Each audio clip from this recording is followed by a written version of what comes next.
Mula sa kuha ng CCTV camera ng Barangay San Matias Kilo sa Guagua, Pampanga sa nangyaring ambush kay Guagua LTO District Chief Wilfredo Tahonera nitong March 12 na isa publiko ng pamilya ang teorya nilang work-related ang motibo sa tangkang pagpatay sa kanilang kaanak.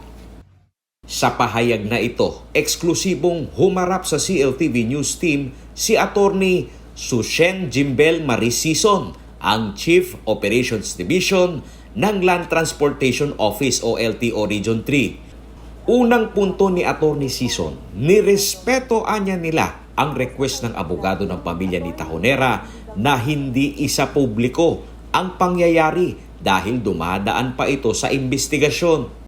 The shooting of Mr. Tahonera on March 12 outside the gate of LTO Guagua is already being handled by the PNP. Tapos aside from that, yung attorney po, yung legal counsel ni Mr. Tahonera has given instruction to not release and divulge any sensitive or relevant information that may affect the impartial trial and investigation of the case. Ipinagtaka rin anya nila ang paglabas ng sama ng loob ng pamilya na isiniwalat pa ang espekulasyon na work-related ang motibo. Sa paghalukay ng record ng LTO Region 3 ay wala naman umanong na isasampang reklamo o sumbong ang kanilang hepe sa Guagua hinggil sa kanyang mga katrabaho. Regarding those matter, as much as possible, we are not entertaining baseless speculation and those allegations which are not supported by substantial evidence. Nag-a-act lang po kami dyan kapag merong complaint, meron po tayong official complaint. And kung ano man po yung mga speculation na bitaw, we are not entertaining it, and as much as possible, we discredit it. Tumindig din umano ang LTO Regional Office para magbigay ng suportang pinansyal, lalo na sa pagpapagamot sa kanilang tauhan.